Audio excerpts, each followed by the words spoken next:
Satoru Gojo जो anime देखता है और उसको ये गोजो सतोरू का नाम नहीं पता, ये हो ही नहीं सकता।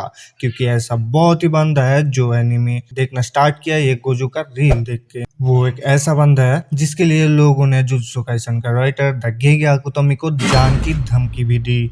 और क्या तुम्हें पता है, जब गोजो सतोरू का मौत हुई थी तब एकदम एनीमे कम्युनिटी के अंदर तहल चहल मच गया था। मतलब पूरा एनीमे कम्युनिटी एकदम हिला के रख दिया था वो। और उसका पावर का तो क्या ही बोले, जुजुत्सु काइसन के अंदर किंग ऑफ कर्स नाम के एक बंदा है जो कि रियोमेन सुकुना, और उसके अगेंस्ट वो 1 वर्सेस 3 भी की। सुकुना बस गोजो को मारने के लिए खुद का बॉडी चेंज किया। मतलब सुकुना के पास मेगुमी का बॉडी और ये टेंशेडो टेक्निक नहीं रहती, यानी कुल मिला के मेगुमी का टेंशेडो टेक्निक और द किंग महारागा नहीं रहती, तो गोजो सुकुना को किटकैट बना देती। क्योंकि महारागा के पास एक ऐसा कार्स टेक्निक थी कि उसने किसी का भी कार्स टेक्निक अडॉप्ट कर सकता है, और इसलिए शायद गोजो का हार हुआ। शायद ये महारागा के लिए ही गोजो का हार हुआ, जो भी है। लेकिन छोड़ो भाई, क्या ही कर सकते हैं। मेरा साला जो है वो, सॉरी, गेगे आकुतोमी का रिश्तेदार जो है वो, आवर फेवरेट सातोरू गोजो मर गया, लेकिन याद रहेगी ये बंदा। तो चलो फिर बात करते हैं वीडियो का मेन टॉपिक को लेके। आज का टॉपिक क्या है? तो आज का टॉपिक है गोजो सतोरू का बैक स्टोरी। हम लोग जुजुत्सु काइसन सीजन 2 के अंदर गोजो का थोड़ा सा बैक स्टोरी देखा है, लेकिन पूरा नहीं है। तो रिसेंटली गेगे आकुतोमी का एक इंटरव्यू हुआ टोक्यो में, और वहां पर कुछ फैन ने गेगे आकुतोमी को टोटल 30 क्वेश्चन किया, और गेगे आकुतोमी भैया ने इसका जवाब भी दिया। और यहाँ पर हम लोग गोजो का कुछ बैक स्टोरी मिल गया। मतलब कुछ नहीं, पूरी की पूरी बैक स्टोरी मिल गया।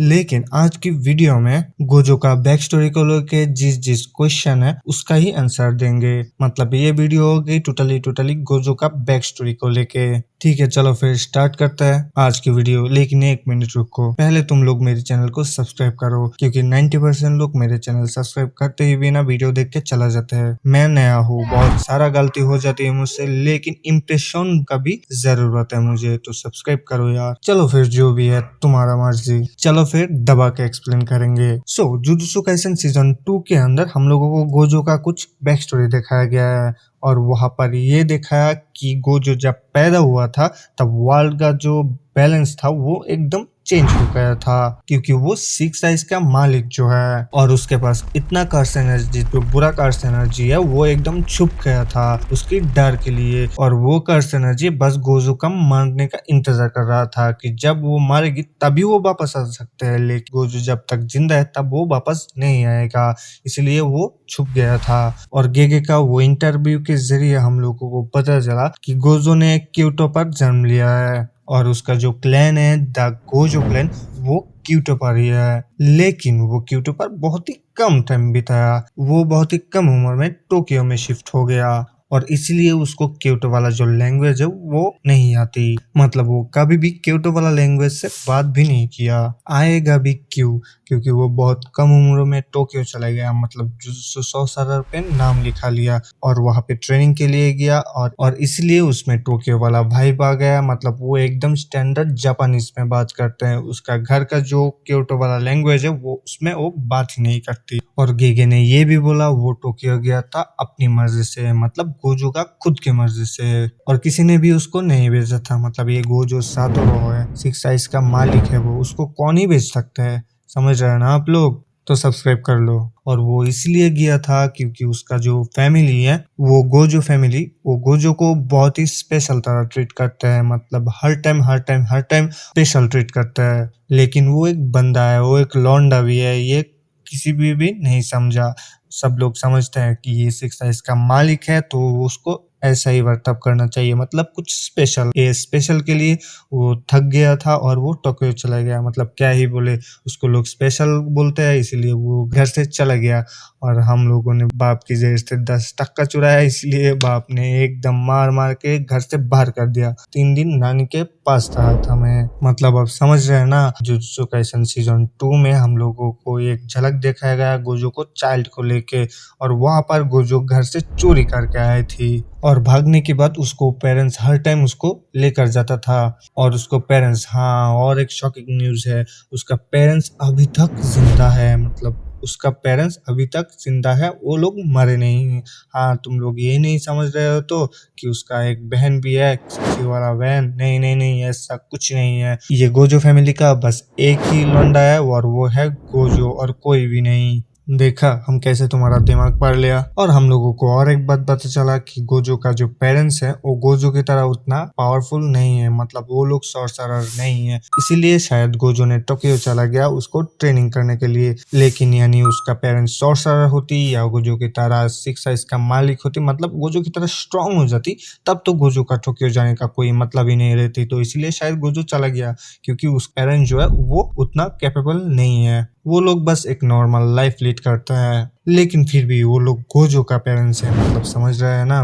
वर्ल्ड का सबसे स्ट्रॉन्गेस्ट बंदा का बाप माँ है वो, तो इसीलिए उसका जो स्टेटस है वो बहुत बड़ा हो गया था, मतलब सीना फाड़ के चलता था वो उस लोग। और वो जब टोक्यो गया था, मतलब जुजुत्सु काइसन में जेजे का मेंबर हुआ था, तब उसकी ट्रेनिंग बहुत ही स्ट्रिक्ट थी। लेकिन फिर भी गोजो का फैशन में बहुत सारा फैशनेबल नॉलेज थी गोजो के पास, और इसीलिए शायद वो इतना हैंडसम दिखता है। और वो जानता था एक कर्स को कैसे मार सकता है, और उनके पास बहुत सारा एक्सपीरियंस था ये ट्रेनिंग को लेके। मतलब वो जब टोक्यो गया था और उसके आगे ही उसका बहुत सारा एक्सपीरियंस था एक कर्स टेक्निक के साथ फाइट करने का। और ये फैशन से याद आया, ये जुजुत्सु काइसन मतलब सॉरी, ये जुजुत्सु सॉर्सरर में जो यूनिफॉर्म होता है उसको कस्टमाइज भी कर सकते हैं, लेकिन हमारा गोजो ने उसका जो यूनिफॉर्म है वो बहुत ही सिंपल से रखा, कुछ भी अलग क्रिएट नहीं किया इस यूनिफॉर्म में। जो भी है गोजो को ऐसे बहुत सेक्सी दिखता है। और तुम लोगों को क्या बोलना है कमेंट पे बताओ। और हाँ, उसका फोन में जो वॉलपेपर थी वो था ग्रेबियो आइडल का। तुम समझ रहे हैं ना ग्रेबियो आइडल क्या है? ठीक है, मैं भी नहीं जानता, चलो फिर सर्च करते हैं। अरे यार, लग गई तो मेरा चैनल स्ट्राइक खाने के बाद ही रुकेगी ये गोजो? क्या ही दिखा दी, बाथरूम में जाने होगी। नहीं, पहले वीडियो एंड कर लो। मतलब ये ग्रेबियो आइडल है, वो बिकिनी वाला जो मॉडल्स थे ना उसको ग्रेवियो आइडल बुलाता है। और ये ग्रेवियो आइडल का जो वॉलपेपर है ये सोको को अच्छा नहीं लगा, तो इसलिए गोजो ने उसको स्किप कर दी, मतलब हटा दी। ये साला गोजो भी चूतिया है और मैं भी चूतिया हूँ, और इसलिए गोजो ने हर टाइम चश्मा पहनकर घूमते हैं। नहीं, ये गलत जवाब है, क्योंकि उसी के पास सिक्स साइज था, और ये सिक्स साइज का जो पावर है उसको लिमिट करने के लिए गोजो हर टाइम चश्मा पहन कर रखता था, क्योंकि ये चश्मा खोल के तो बहुत सारा इन्फॉर्मेशन उसके सामने आ जाती ना, इसीलिए वो हर टाइम चश्मा पहन कर रखता था। वो चूतिया है इसलिए वो चश्मा नहीं पहनती। सॉरी, गलती हो गई, चूतिया तो मैं हूँ। वो कॉलेज में हर टाइम तो चश्मा पहनता ही है, तो वो कॉलेज और स्कूल में लुक लाइक एक डॉन था, और इसलिए उसका कोई फ्रेंड नहीं था, क्योंकि वो सिक्स साइज का मालिक है, उसका इतना सारा पावर है, हर टाइम चश्मा पहन कर रखते हैं। तो ये देखकर बहुत सारा बंदा उसके साथ कैजुअल नहीं होती, मतलब एक बात करने के लिए 5 बार वो सोचता है कि क्या बात करनी है गोजो से। और वो जब टोक्यो गया था, मतलब जो सॉर्सरर हुआ था, तब उसके पास कोई मास्टर नहीं थी, मतलब ये यूजी और यूटा की तरह कोई मास्टर नहीं थी उसका।